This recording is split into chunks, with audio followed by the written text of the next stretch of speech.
नरसिंह मेहता को केदार राग बहुत सिद्ध था, बहुत अच्छा गाते थे केदार राग। और जब जब वो केदार राग गाते थे तब तब का नियम था कि मंदिर में बैठे ठाकुर जी उनके राग को स्वीकार करने के लिए अपने गले की माला उतार देते थे, और जितने भी दर्शनार्थी बैठते थे सबका विश्वास पुष्ट हो जाता। जय हो जय हो जय हो, नरसिंह मेहता की जय हो, भक्तराज की जय हो। ऐसे भक्त के देखो मधुर भाव पे ठाकुर जी रीझ जाते हैं।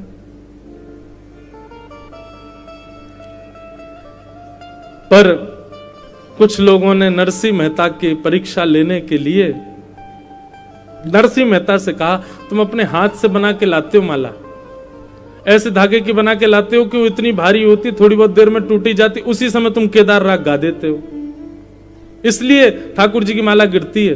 कोई ठाकुर जी उतारते नहीं हो उसको।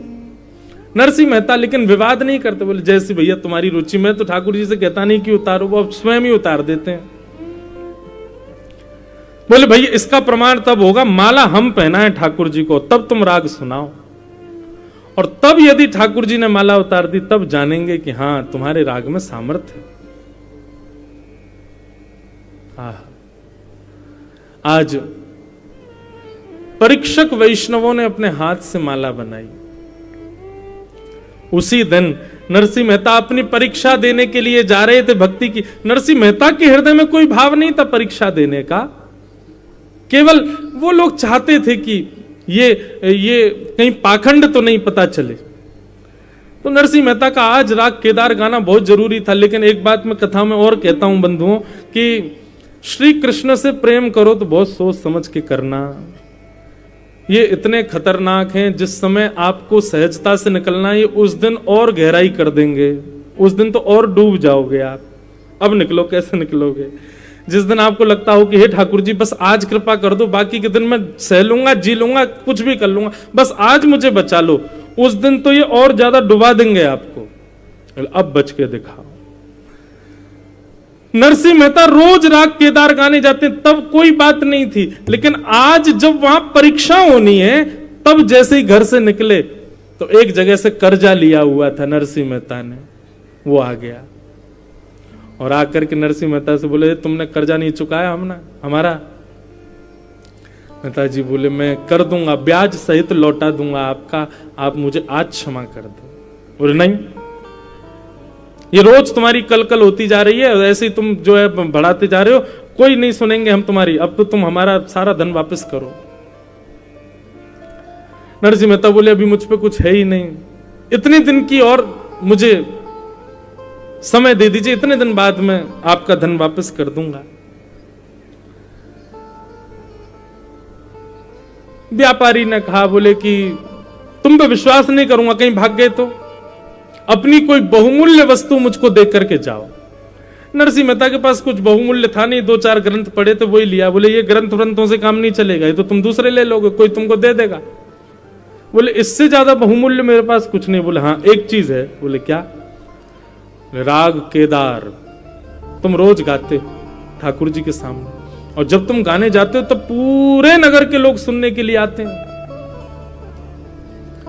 तुम राग केदार हमको गिरवी रख के जाओ, आज से लेके जब तक तुम सारा पैसा नहीं चुका दोगे तुम केदार राग नहीं गा सकते। नरसिंह मेहता बोले भगवान आज के लिए क्षमा कर दो। बोले नहीं, बिल्कुल नहीं, एक पल नहीं, राग केदार का एक स्वर भी तुम नहीं लगा सकते जब तक तुम हमारा सारा कर्जा नहीं चुकाओगे। नरसिंह मेहता बोले वारे द्वारिका नाथ, आज ही परीक्षा होनी थी और आज ही राग गिरवी रखवा दिया। ऐसे हैं ठाकुर जी। ठीक है, राग गिरवी देकर के चले गए। मंदिर में महाराज भीड़ लगी थी, परीक्षार्थी बैठे थे। बोले आज पता चलेगी नरसिंह मेहता की, हमने मोटे सूत की माला बना करके पहनाई, आज गिरा के दिखाए। और उस दिन नरसिंह मेहता राग केदार गा नहीं सकते थे, और केदार सुन के ही ठाकुर जी सबसे प्रिय राग है श्याम सुंदर का। यदि कोई यहां थोड़ा भी गायक की जानता हो, राग केदार सुनाया करो, ठाकुर जी को बहुत प्रिय है, बहुत प्रिय राग है राग केदार। हाँ हाँ,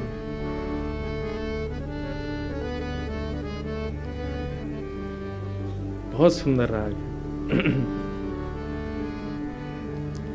प्रीत ही सौंपई है प्रीतम, प्रीत ही सौंपई है।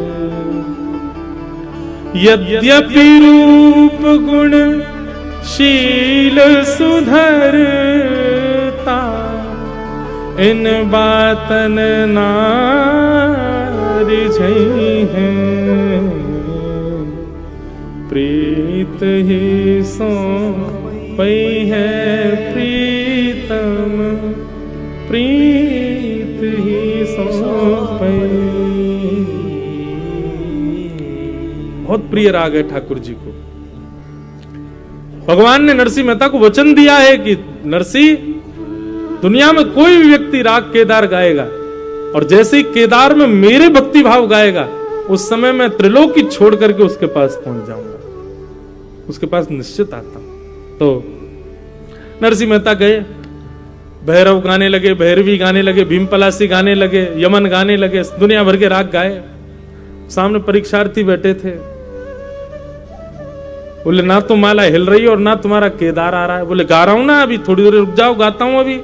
अब नरसिंह मेहता सोच रहे हैं, हे नाथ मेरी रक्षा करो, लाज बचाओ। भीतर खड़े गिरधर गोपाल जी की दतुइयां और दिखने लगी, मारो ठेंगा दिखा रहे। बोले आज नहीं बचाऊंगा, गाओ, माला गिरवा के दिखाओ। अब नरसिंह मेहता ने भाव रखा कि चलो केदार गा देता हूं, कौन सा सेठ दिख रहा। बस एक स्वर लगाया ही था, इतने में सेठ के 4 वहां पर दूत भी खड़े थे। बोले नरसिंह जी केदार नहीं, गिरवी रखा है। नरसिंह मेहता बोले अच्छा आप लोग भी हैं यहाँ पे? हाँ। नरसिंह मेहता सोचने लगे, जय हो नाथ, मुझे मेरी रक्षा की चिंता नहीं है, मुझे इस बात की चिंता नहीं कि लोग मुझे पाखंडी कहेंगे, मुझे इस बात की चिंता नहीं कि लोग मेरे बारे में क्या कहेंगे, लेकिन प्रभु जाएगी लाज तुम्हारी। ये जितने वैष्णव यहां आपकी भक्ति कर रहे हैं ना, आधे कम हो जाएंगे कल से, सबका हृदय टूट जाएगा, सबके हृदय की भक्ति के भाव पर कुठाराघात हो जाएगा ठाकुर जी, यदि आज आपकी माला नहीं गिरी और मैंने केदार नहीं गाया तो। प्रभु जी मोरी का बिगड़ेगी, जाएगी लाज तिहारी। आहा, जब ये भाव कहा कि नाथ मुझे अपनी चिंता नहीं है, मुझे आपकी भक्ति की चिंता है, नाथ कौन विश्वास करेगा उस पर। नरसिंह मेहता ने जब ये भाव कहा, इतने में ही ठाकुर जी नरसिंह मेहता का रूप धारण करके और नगर में भ्रमण करते करते उस सेठ के पास पहुंच गए और सेठ के पास जाकर के बोले, ये लो तुम्हारा सारा कर्जा हमने वापस करिए, ब्याज सहित लो, ले लो, सब कुछ दे दिया, उसका जितना पैसा था सब वापस कर दिया, ब्याज सहित दे दिया। और बोले सुनो, पर्ची पे लिख के दो, हमारा राग केदार मुक्त हुआ, अपने हस्ताक्षर करो। सेठ जी बड़े प्रसन्न हो गए, वाह नरसिंह मेहता, कोई बड़ा यजमान मिला होगा तुमको, इतने सारा धन लेके आए। तुरंत लिख करके हस्ताक्षर कर दिया, बोले राग केदार मुक्त हुआ। ठाकुर जी ने मुक्त कराया और नरसिंह मेहता अपनी पेटी लेकर के दुनिया भर के राग गा रहे थे। बस परीक्षार्थी अब खड़े होके और नरसिंह मेहता पर बरसने ही वाले थे, इतना ही समय बता, बस सब बोलने वाले, बस इसका अब ये सब बंद करवाओ, पाखंड है ये सब, कुछ नहीं, ठाकुर जी की कोई माला नहीं गिरी, बस उठने ही वाले थे। तभी नरसिंह मेहता की दृष्टि अपनी गोद में गई तो पर्ची रखी थी, नरसिंह मेहता आपका राग केदार मुक्त हुआ, और नीचे उस व्यापारी के हस्ताक्षर।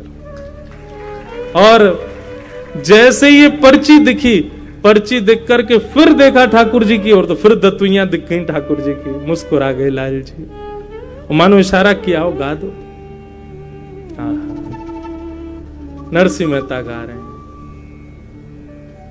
प्रभु जी मोरे क्या बिगड़ेगी, जाएगी लाज तुम्हारी। प्रभु जी मोरी क्या बिगड़ेगी, जाएगी लाज तुम्हारी।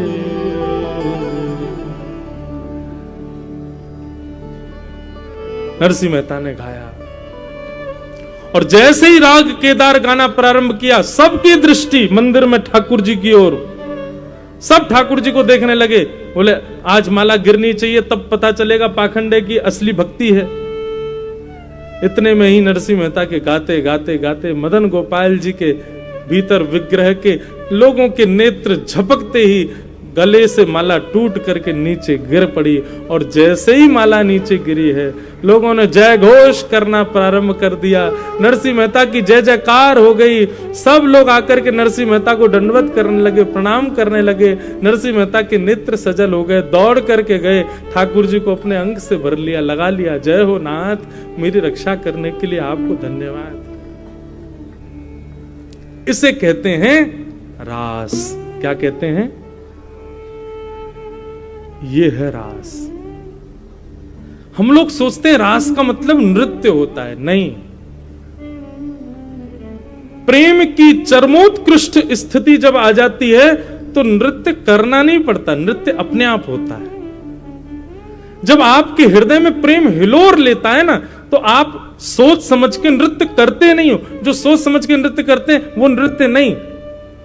जहां पर सोचना ना पड़े, समझना ना पड़े, विचार ना करना पड़े, ऐसी स्थिति तो तभी होती है जब ठाकुर जी रास करते हैं। रास का मतलब सीधा ये होता है, ठाकुर जी आपको प्रायोरिटी देने लगे, आपसे मिलने लगे, आपके साथ बैठने लगे, आपके संग खावे, आप जो खवाओ वो पावे, आप जो पिलाओ वो पीवे, आप जो पहनाओ वो पहन ले, आपके अधीन हो जाए, उसको रास कहते हैं। रास। एक बार द्वारिका में भी हमारे साथ रास हो चुका है।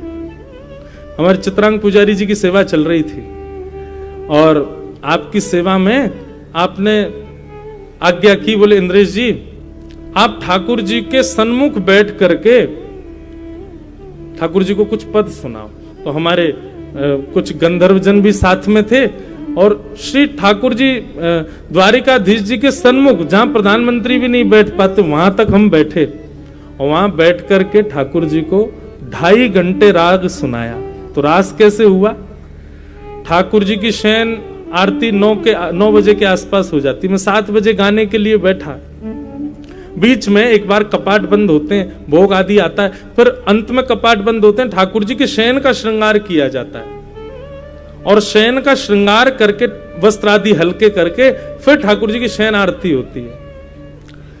लेकिन उस दिन राग गाते गाते और ठाकुर जी की सेवा पद पदावलियों का गायन करते करते करते हम भी भूल गए, पुजारी जी भी भूल गए और शयन का समय हो गया और ठाकुर जी अभी भी संध्या के श्रृंगार में ही खड़े थे।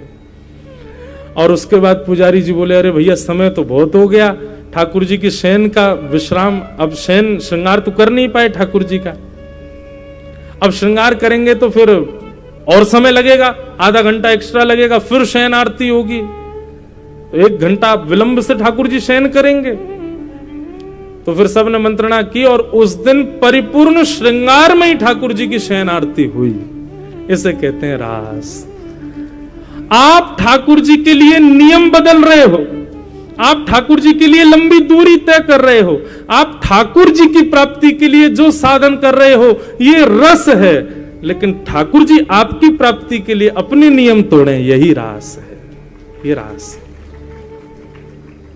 और एक बात और कहूं, ये ठाकुर जी ने इतने नियम बनाई इसीलिए रखे हैं कि आप में सामर्थ्य हो तो तोड़ के दिखाओ, तोड़वा के दिखाओ। आप में सामर्थ्य हो तो रामदास बोढ़ाना की तरह हमको द्वारिका से ले जाके दिखाओ। आप में सामर्थ्य हो तो मीराबाई की तरह गर्भगृह में प्रवेश करके दिखाओ। ये नियम सारे बने इसलिए कि तुम्हारी भक्ति में ही सामर्थ्य है। भक्ति रूपी आरी ऐसी चलाओ कि वो नियम टूटे और तुमको उसके भीतर प्रवेश मिले। ये नियमों में ठाकुर जी बंधे ही इसलिए चैलेंज करते हैं हमको कि तेरी भक्ति तब तक मत मानना जब तक हम अपना नियम ना तोड़ दें तुम्हारे लिए। ठाकुर जी एक बार द्वारिका में एक ब्रजवासी के स्वर सुनकर के पूरे श्रृंगार में ही सोए। तो फिर उसके बाद क्या हुआ, पुजारी जी सब बैठे, मैंने कि आज तो ठाकुर जी का मुकुट टिपारा सब उसी में ही शयन आरती हुई। बोले हाँ, ऐसा द्वारिका में बहुत वर्षों बाद हुआ है कि ठाकुर जी पूर्ण श्रृंगार में शयन में गए। बाद में तो सब बढ़ा देते हैं, पर आरती शयन की ठाकुर जी की पूर्ण श्रृंगार में हुई। मैंने कि श्रृंगार व्यक्ति उतारे ना। रात में कोई व्यक्ति रात्रि के वस्त्र ना पहने, सुंदर कलफ वाले वस्त्र पहन ले, सुंदर हार वार गले में डाल ले, गले कानों में कुंडल पहन ले, सुंदर जो है अपने केश वेश काट ले, बढ़िया चरणों में बूट वूट पहन ले, तो निश्चित है ये हमारे सोने की प्रतीक्षा करेगा और हमारे सोते कहीं चला जाएगा। मैंने कि आज ठाकुर जी पूर्ण श्रृंगार में शयन कर रहे हैं, मतलब हमको तो बता रहे हैं कि मैं शयन कर रहा हूं, लेकिन ये गर्भगृह बंद होते ठाकुर जी वृंदावन भाजे हुआ रहे हैं आज, या हमारे श्रृंगार में शयन कर रहे हैं। ये है रास, इसे कहते हैं रास। रास का मतलब नृत्य नहीं है, रास का मतलब ठाकुर जी आपके लिए जब प्रयत्नशील होते हैं। श्रीमद् भागवत में रास पंचाध्याय के प्रारंभ में ही लिखा है कि भगवान पिता रात्रि शरदोत्फुल्ल मल्लिका विक्षरन्तुम मनश्चक्रे योगमायामुपासित। जहां पर भगवान अपने वैष्णव भक्तों से मिलने का मनश्चक्रे मन बनाते हैं, तब रास प्रारंभ होता है। आप उनसे कितना भी मिलने का मन बनाते रहो, वो रस रहेगा, लेकिन किसी दिन ठाकुर जी मन बना लें, वो रास है। और एक बात और बता दें, आप एक दिन 2 दिन के लिए द्वारिका आए, घूमने आए, दर्शन करने आए, गोमती स्नान करने आए, बेट द्वारिका भ्रमण करने आए, वो रस है। पर निश्चित मेरे विश्वास से तो मुझे ऐसा लगता है कि हमारे गिरधर लाल जी पधारे, हमारा पूरा परिवार पधारा, इतनी सब सामग्री वृंदावन से पधारी, यहाँ पर हलवाई लगे हैं महाराज, सब चल रही है, दिन रात सो रहे हैं, खा रहे हैं, पी रहे हैं, हंस रहे हैं, नाच रहे हैं, गा रहे हैं, द्वारिका में ये सारी लीलाएं जो चल रही हैं हमारी आपकी सबकी, ये रस नहीं है, ये रास है। क्योंकि हम यहाँ अपनी स्वेच्छा से तो नहीं आए, द्वारिकाधीश ने बुलाया है, द्वारिकाधीश ने अनुग्रह किया है, और उनके अनुग्रह को ही रास कहते हैं। तो कृष्ण पटरानियां राधा रानी से कहने लगी, हे श्यामाजू, रोहिणी आदि सब माताओं ने बहुत लीलाएं सुनाई, लेकिन रास किसी ने नहीं सुनाया। आप कृपा करके ठाकुर जी का रास सुनाइए। तब श्री जी ने अनुग्रह किया, रास सुनाया, हल्का सा ही सुनाया। हो बन नाचे नटनी को आली, नंद को किशोर। हो बन नाचे नटनी को आली, नंद को किशोर। बन नाचे नटनी को आली, नंद को किशोर। बन नाचे नटनी को आली, नंद को किशोर। हे राधे जगत नचायो तेरी भूखी मरोड़, राधे जगत नचायो तेरी भूखी मरोड़। राधे जगत नचायो तेरी भूखी मरोड़। राधे जगत नचायो तेरी भूखी मरोड़। बन नाचे नटनी को आली, नंद को किशोर। बन नाचे नटनी को आली, नंद को किशोर। बन नाचे नटनी को आली, राधा चित चोर। बन नाचे नटनी को आली, राधा चित चोर। ओ नंद के किशोर, तो पैटारूं तृण तोड़ प्यारे। नंद के किशोर, तो पैटारूं तृण तोड़ प्यारे। नंद के किशोर, तो पैटारूं तृण तोड़ प्यारे। नंद के किशोर, तो पैटारूं तृण तोड़ प्यारे। सुन मुरली की घोर मेरे, बन नाच मोर। मुरली की घोर मेरे, बन नाच मोर। सुन मुरली की घोर मेरे, बन नाच मोर। सुन मुरली की घोर मेरे, बन नाच मोर। बन नाचे नटनी को आली, नंद को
को वर्णन कर रही हैं, वर्णन में कहा कह रही हैं, बोले ठाकुर जी जब रास करवे आमे इतने सुंदर लगे, इतने सुंदर लगे, इतने सुंदर लगे,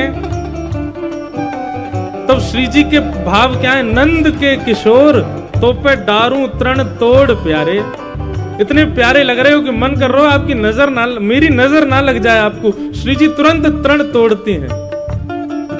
अब श्री जी ने इतनी प्रशंसा कर दी ठाकुर जी के रूप की, तब ठाकुर जी कह रहे हैं, बोले श्री जी हमारा रूप तो आपके सामने कछुना, आपको रूप कैसो है। तब ठाकुर जी दूसरी पंक्ति में ठाकुर जी प्रशंसा कर रहे हैं श्री जी के रूप की, कैसा रूप है।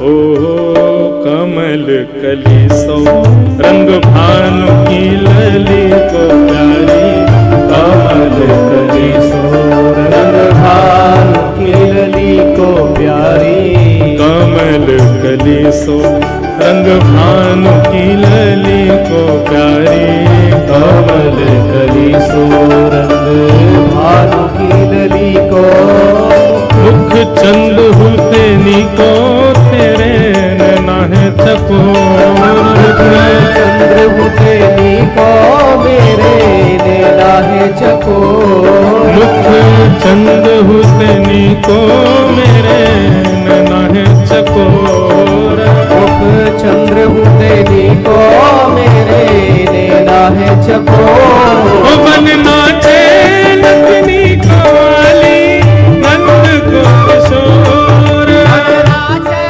नंदनी को वाली नंद को किशोर, बन नाचे नंदनी को वाली राधा चित चोर, नाचे नंदनी को वाली राधा चित चोर। प्रथम पंक्ति में तो श्री जी प्रशंसा कर रही हैं, आप इतने सुंदर लग रहे हो कि तृण तोड़वे को मन करे। अब दूसरी पंक्ति में ठाकुर जी कह रहे हैं, श्री जी आप भी कम तो नहीं हो, कमल कली सो रंग भानु की लली को, मुख चंद हूते नी को मेरे नैना है चकोर। हे श्यामाजू आप भी बड़ी मधुर लग रही हैं। आहा। अब रास करते करते श्री जी अपलक नेत्रन से बिना पलक झपकाए ठाकुर जी को देख रही हैं, अपलक नेत्रन से ठाकुर जी को दर्शन कर रही हैं। और जब व्यक्ति अपलक नेत्रों से किसी को देखता है तो नेत्रों में अपने आप आंसू आ जाते हैं। बिना पलक झपकाए आंख खोल के रहोगे तो निश्चित है आंसू आ जाएंगे। ठाकुर जी बोले, अरे श्री जी पलक झपकाओ, आप अपलक नेत्रन से क्यों देख रही हो, देखो आंख लाल पड़ गई, आंसू आ रहे हैं। तब श्री जी कहती हैं, जरूरी है। बोले काय को,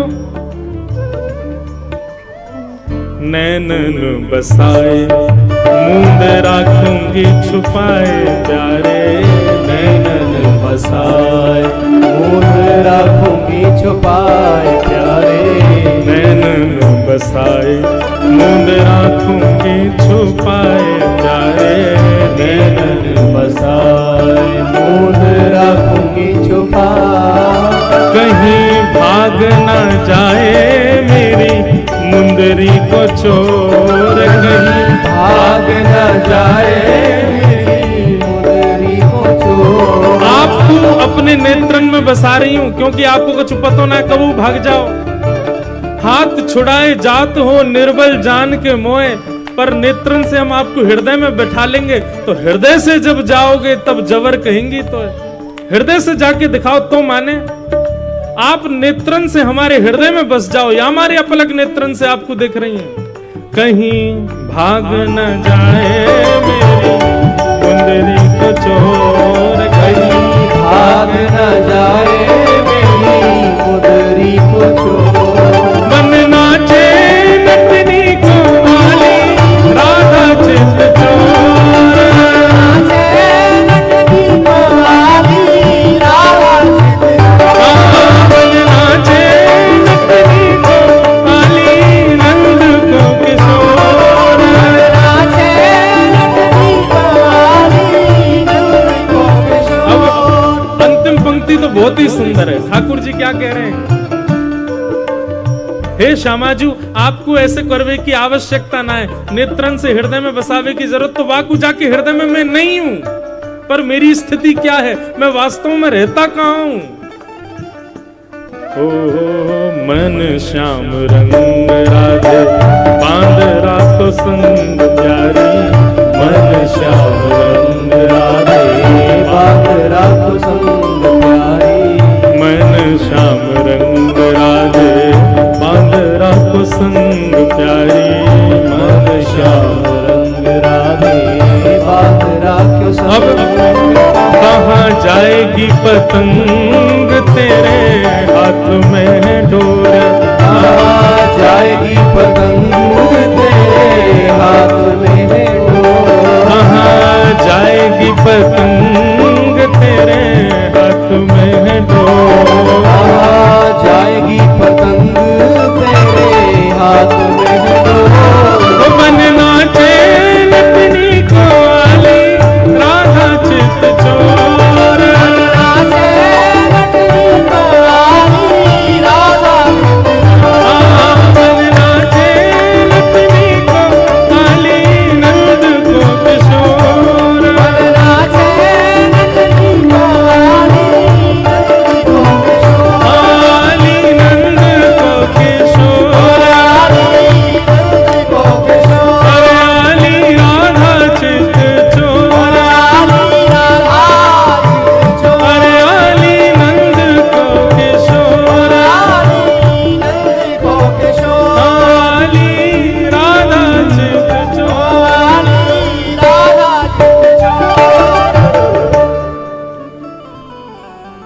किशोरी जी वर्णन कर रही थी रास का वर्णन सुनते ही भगवान की समस्त पटरानियां तो महाराज अचेतन सी हो गईं।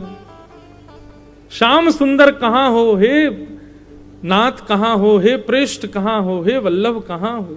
जिस प्रकार हा नाथ रमण प्रेष्ठ क्वासी क्वासी महाभुज, जैसे ही किशोरी जी ने ठाकुर जी के गोपियों के बीच से अंतर ध्यान होने का भाव सुनाया, सब कृष्ण पटरानियों को लगने लगा हम ही गोपी हैं और हमें छोड़ के श्याम सुंदर चले गए। रुदन करने लगी, भाव विह्वल हो गई, नेत्रों से अविरल अश्रुधार गिरने लगी। श्री जी और श्री जी की समस्त अष्ट सखियां जा जा करके भगवान की समस्त पटरानियों को संभाल रही हैं, सबके नेत्रों से आंसू पहुंच रही हैं, सबके कानों में गोपी गीत सुना रही हैं। कितना सुंदर, ये कैसी अद्भुत कथा है बंधु। और जब गोपी गीत गाया तो गोपी गीत के अंत में आता है कि ताशामाभिर्भूत सौरी स्मयमाय मुखाम्भुज पीतांबरधर श्रगवी साक्षान्मन्मथ मन्मथ। जैसे ही गोपी गीत का विश्राम हुआ और विश्राम होने के गोपी गीत के ठीक अगला श्लोक का गायन ललिता, विशाखा, श्रीजी आदि सखियों ने 16,108 राजकुमारियों के मध्य गाया। इतने में ही पीतांबरी धारण करके श्री द्वारिकाधीश ही नंद नंदन रूप में समस्त अपनी कृष्ण पटरानियां और ब्रज की अष्ट सखियां श्रीजी के सन्मुख प्रकट हो गए। पीतांबरी पहन के जैसे ठाकुर जी रास में प्रकट हुए वैसे ही प्रकट हुए। भगवान की समस्त पटरानियां भूल गईं कि हम सब इनकी पटरानी हैं, सब अपने आप को गोपी समझने लगे। और बिल्कुल वही हुआ जो ब्रज में हुआ, सब ने ठाकुर जी की पीतांबरी पकड़ ली। रुक्मणी आदि सब ऐसी भाव में चली गई, अब छोड़ के मत जाना हमको, अब छोड़ के मत जाना, आप हमें छोड़ करके गए तो देख लेना, हम आपको देख लेंगे। फिर सबने ऐसे पकड़ लिया कि कहीं श्याम सुंदर चले ना जाएं। सब कृष्ण पटरानियों ने ठाकुर जी को पकड़ लिया और ठाकुर जी को एक सिंहासन पर विराजमान करके समस्त कृष्ण पटरानियों ने गोपी भाव में भगवान का नंद नंदन रूप तैयार किया, सुंदर श्रृंगार करके श्री जी के बगल में बिठाया। तब सब कृष्ण पटरानियां कहने लगी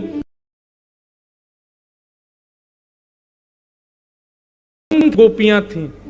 उसके बाद महारास हुआ, जितनी गोपी उतने कृष्ण। अब कुरुक्षेत्र में हाँ महारास होगा, क्योंकि श्री जी भी हैं, ब्रज की गोपियां भी हैं और कृष्ण पटरानियां भी हैं। अब महारास होगा। और द्वारिका में द्वारिकाधीश के साथ महारास नहीं, महारास होगा, जहां पर भी है और द्वारिका भी है, दो गोपियां विद्यमान हैं। और ब्रज की अपनी समस्त यदुवंश की गोपियों के साथ, और एक तरफ हमारे ब्रज की ब्रजांगनाओं के साथ, बीच में श्री जी, श्याम सुंदर और किशोरी जी विराज रहे हैं और महारास करने लगे, महारास होने लगा। सोचो कैसा उसका विचार। बंधु, ये कथा सुनने की है ही नहीं, कल जो कही आज जो कही इसको सुनना नहीं, ये चिंतन की कथा है। कल हमारे एक वैष्णव कह रहे थे, महाराज जी आप जो ये विषय बता रहे हैं ना, ये सुन करके और फिर भोजनालय में जाके भोजन कर लें फिर सो जाएं, वैसी कथा ये वो विषय नहीं है। ये इस विषय को तो सुन करके गोमती तट पे जाओ, समुद्र तट पे जाके एकांत में बैठ करके चिंतन करो, उसका विचार करो, कैसा रूप लग रहा है। द्वारिकाधीश दो भुजनंदन के रूप में खड़े हैं, श्री जी उनके बगल में खड़ी हैं, अष्ट सखियां एक परकोटे में खड़ी हैं। उसके बाद में एक एक कर करके 16,108 भगवान की कृष्ण पटरानियां चारों तरफ सब महारास कर रही है, महारास हो रहा है। कैसा सुंदर स्वरूप।